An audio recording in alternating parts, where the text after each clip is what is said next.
दक्षिण की दिशा थोड़ी गर्म ऐसी ही होती है।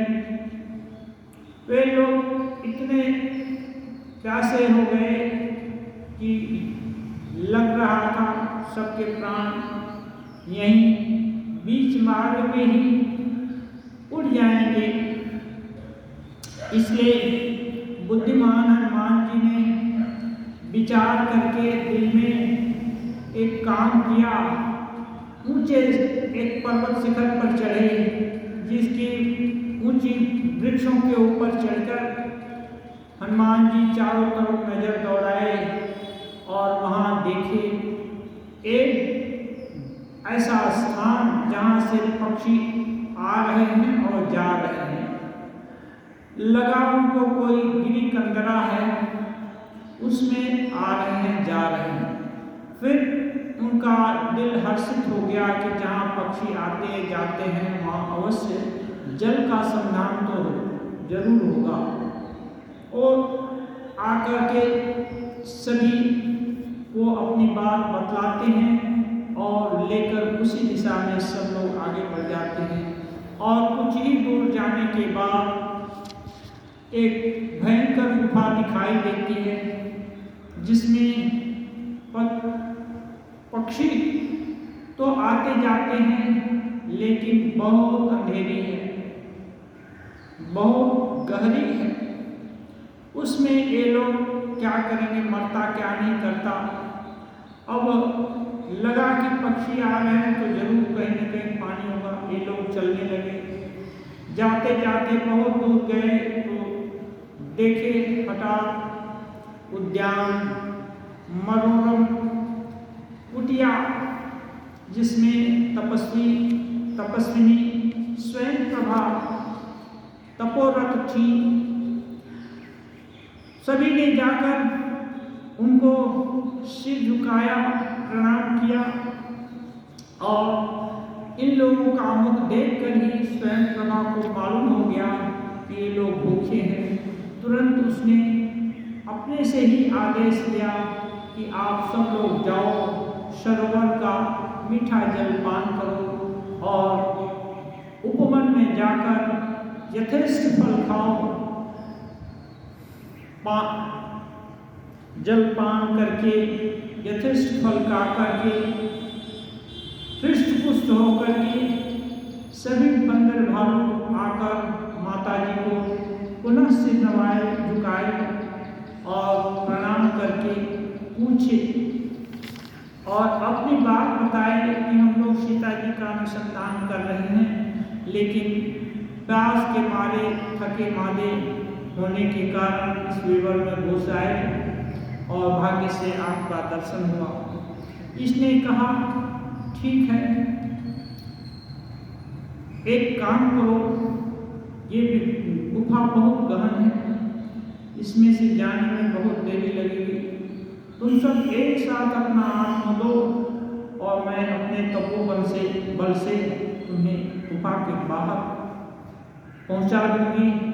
और मेरा अनुमान है तुम लोग जरूर सीता जी की खबर पाओगे। और मैं अब जाती हूँ रघुनाथ जी से मिलकर उनकी वंदना करके जाकर बद्र का आश्रम में तपस्या करूँगी। ऐसा उसके कहने से सभी बंदर लोग एक पल के लिए आंख बंद किए और अपने को समुद्र तट के किनारे पाए। वहां आपस में बातचीत करने लगे, अब कहाँ सीता जी को खोजेंगे, अब इसके बाद तो स्थल ही नहीं।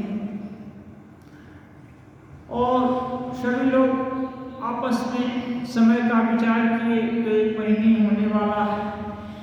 अब यदि लौटेंगे तो भी सुग्रीव मार देंगे और सीता जी का इधर खबर भी नहीं मिला।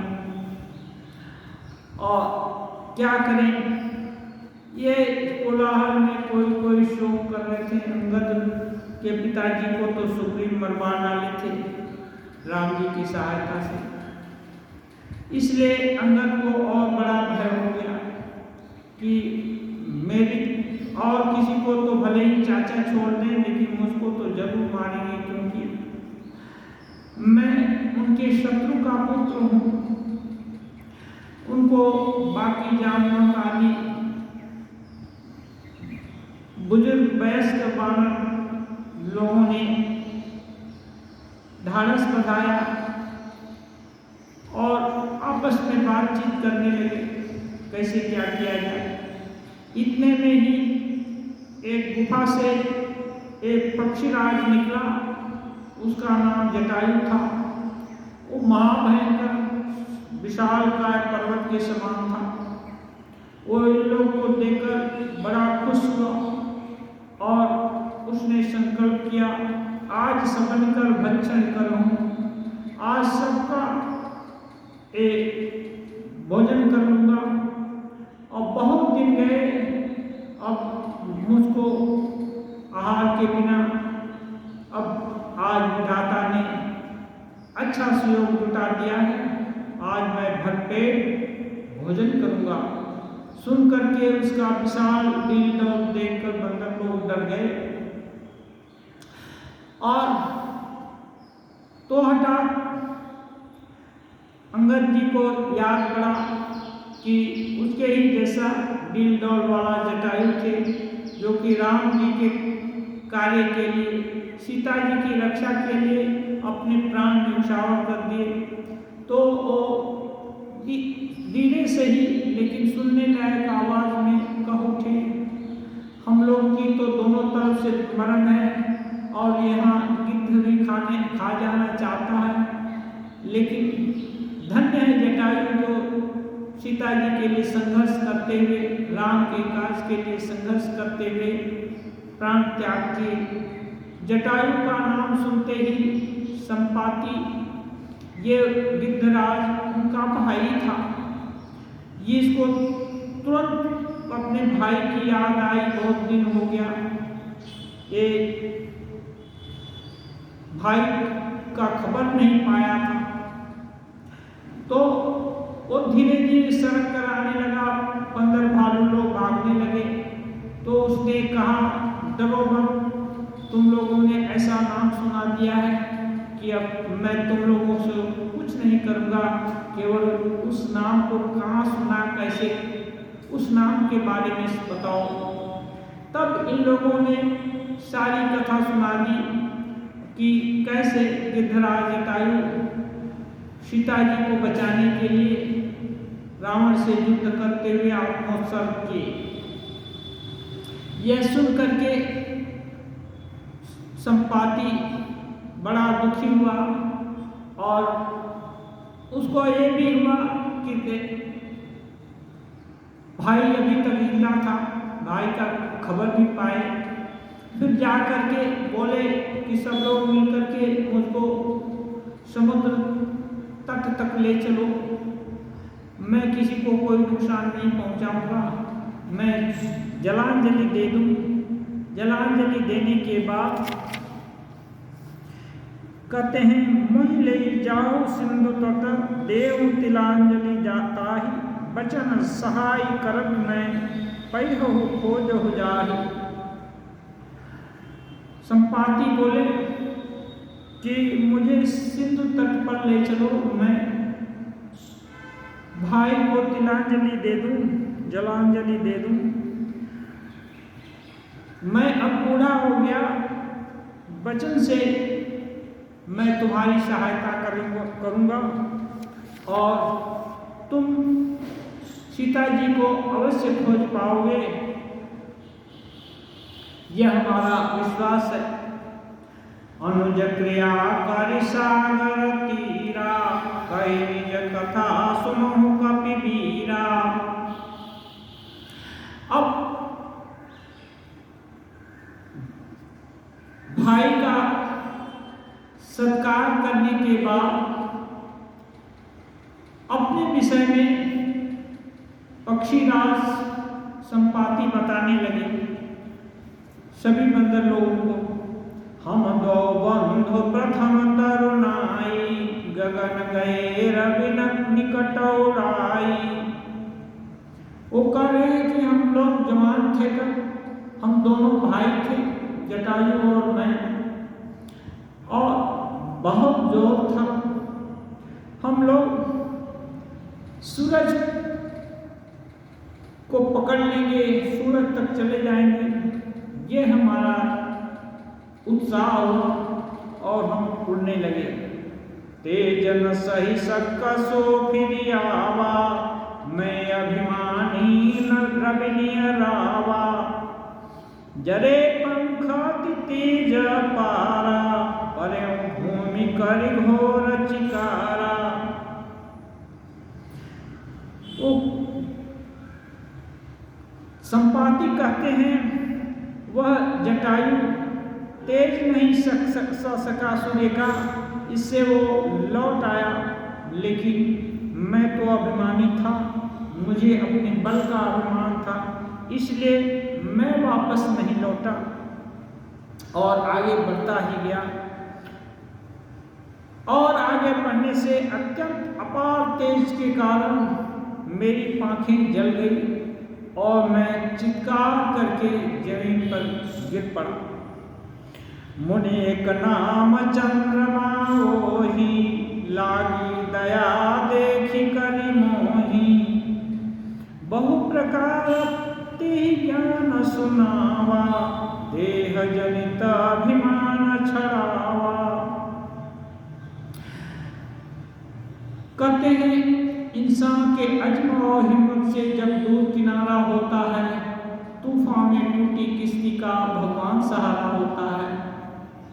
जब कोई सहारा नहीं होता तो भगवान सहारा हो जाता है। अब संपाति कह रहे हैं मैं तो भूमि पर गिर पड़ा। वहाँ चंद्रमा नाम के एक मुनि थे। कुछ ही दूर पर मुनि की कुटिया थी। घूमते हुए मुनि आकर देख लिए। मुझे देखकर उन्हें बड़ी दया लगी।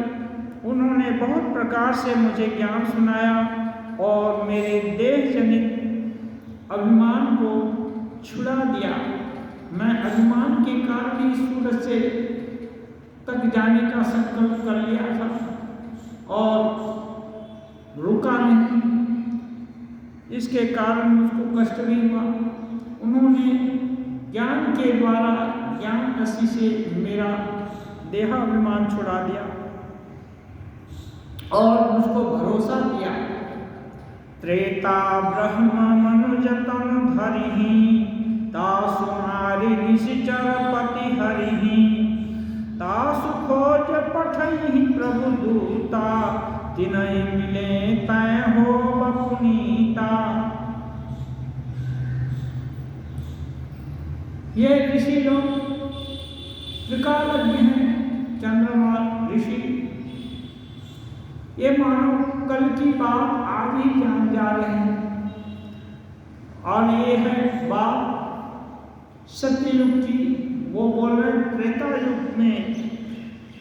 त्रेता युग में साक्षात परब्रह्म मनुष्य शरीर धारण करेंगे। उनकी स्त्री को राक्षसों का राजा हर ले जाएगा। उनकी खोज में प्रभु दूत भेजेंगे। उनसे मिलने पर तू पवित्र हो जाएगा। जमिहि पंख करसि जनि चिंता, तिनहि दिखाई देहे सुतै सीता। मुनि कई वीरा सत्य भैयाजू, सुनि मम वचन करहु प्रभु काजू।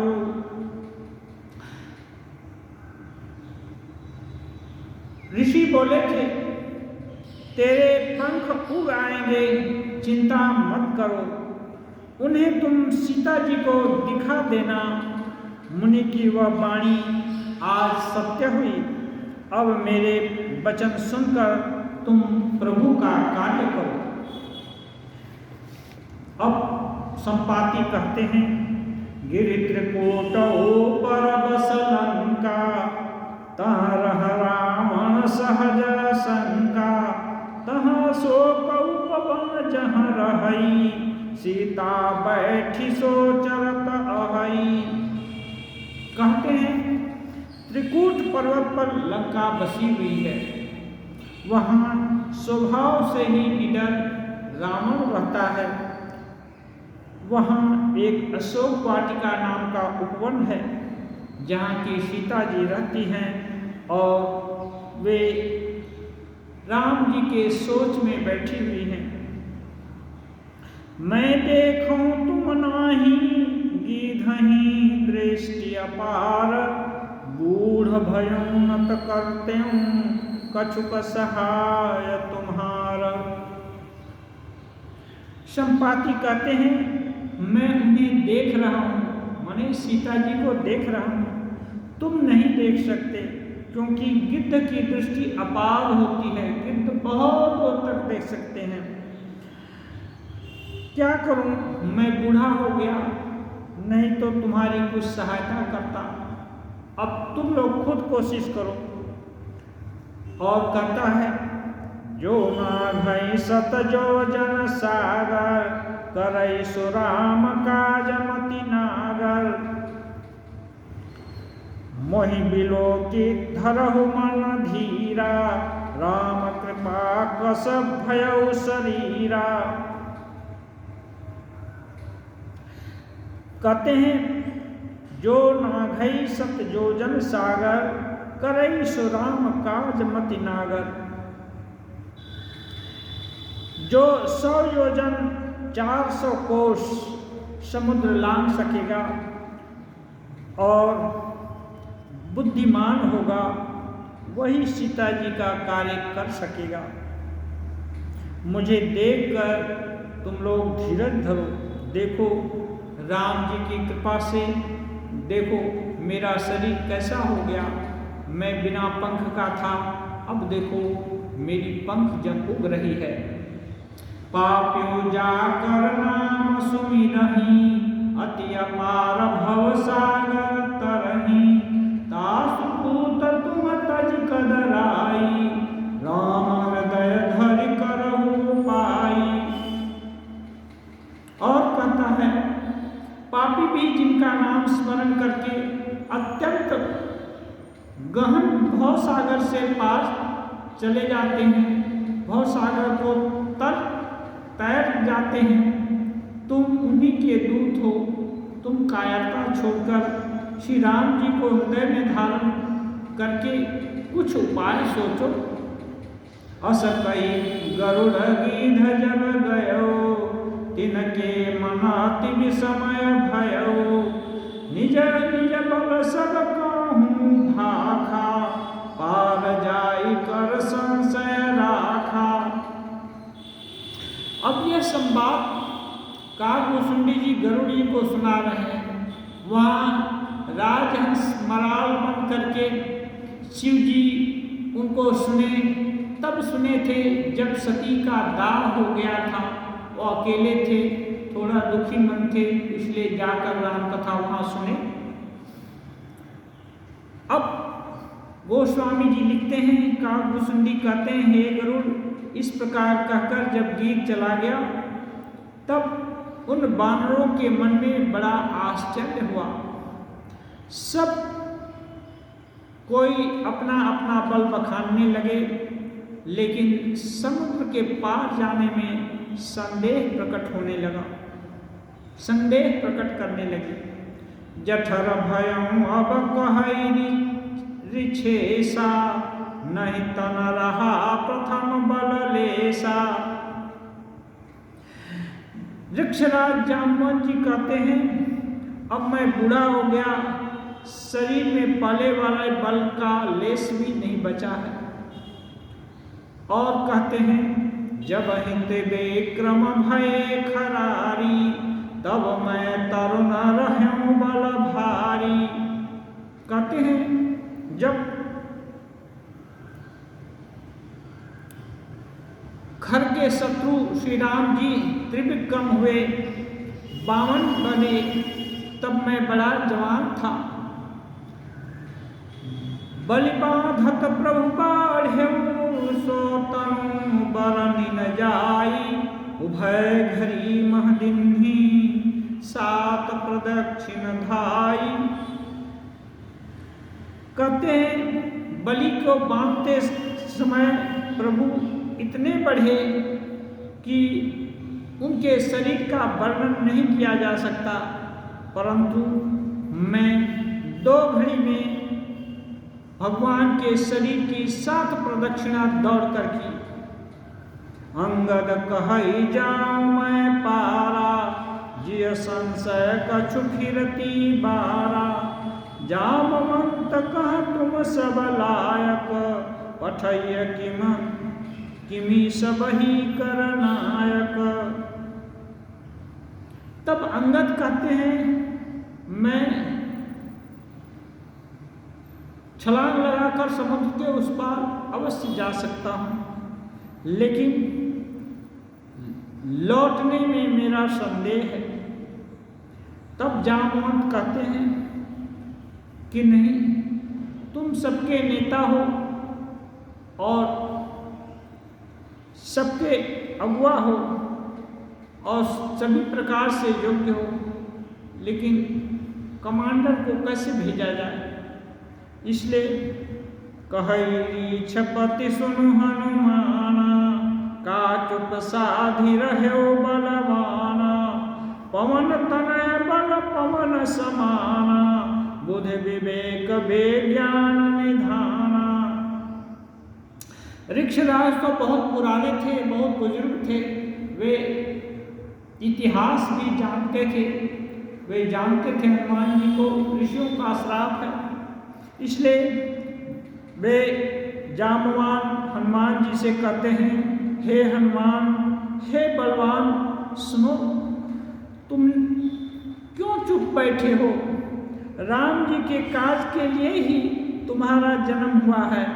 तुम पवन के पुत्र हो और बल में भी पवन के समान हो। तुम बुद्धि विवेक और विज्ञान के निधान हो, खान हो। तुम क्यों चुप बैठे हो? और कहते हैं, कवन सो काज कठिन जग माही, जो नहीं होई तात तुम पाही।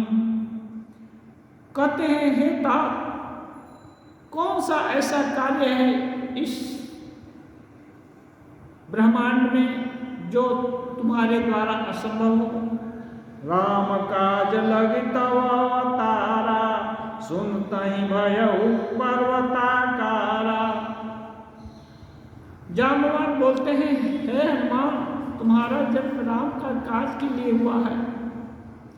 जब अपने बल और जरूरत की बात हनुमान जी के कानों में पड़ी तो तुरंत अपने स्वरूप का ज्ञान उनको हो गया, अपने बल का ज्ञान हो गया। ऋषियों का तो यही अभिशाप था, कोई याद दिलाएगा तो तुमको ज्ञान होगा।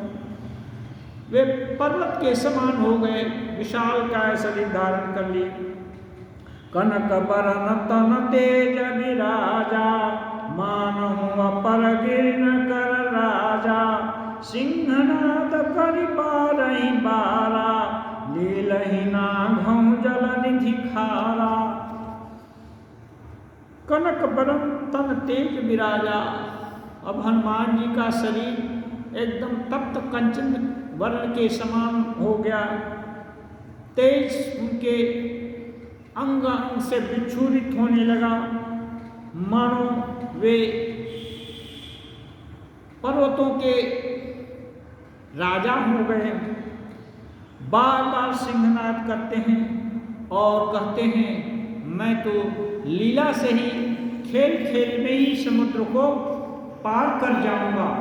सहित सहाय रावण ही मारी, आनौ यहाँ त्रिकूट पारी।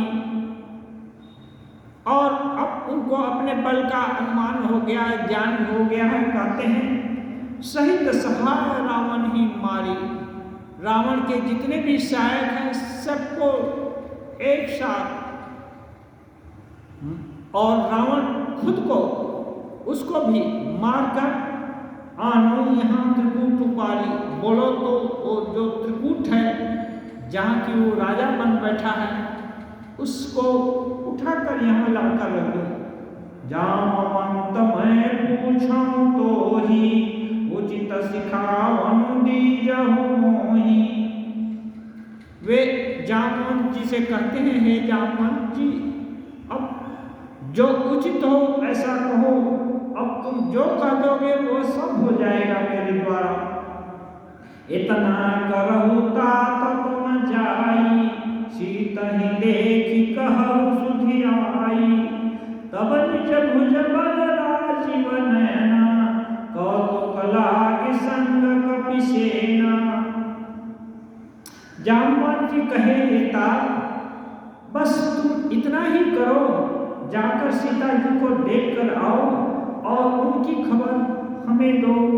फिर कमल नयन राम जी अपने बाहुबल से राक्षसों को हरा करके खेल खेल में ही वे बानरों के सेना के साथ जाएंगे।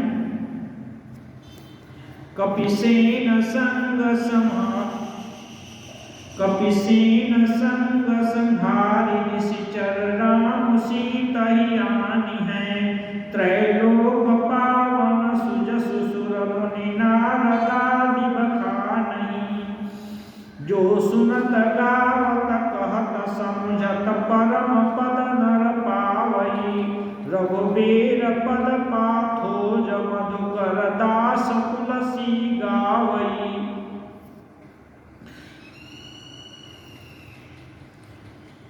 कहते हैं बानरों की सेना को साथ लेकर राक्षसों का संहार करके श्री राम जी सीता जी को ले आएंगे। तब देवता और नारद आदि मुनि भगवान के तीनों लोकों की पवित्र कीर्ति को उसका गान करेंगे, जिसे सुनने गाने और कहने से मनुष्य परम पद को पा जाते हैं, जिसे श्री रघुवीर के चरण कमल का मधुकर तुलसीदास गाता है। उस चरण कमल की सभी वंदना करेंगे, सभी गान करेंगे। भव भेषज रघुनाथ जसु, सुनहि जे नर रुनारी। तिनकर सकल मनोरथ, सिद्ध करहि त्रिशिरारी। अब गोस्वामी जी उपसंहार करते हैं श्री रघुवीर का यश रूपी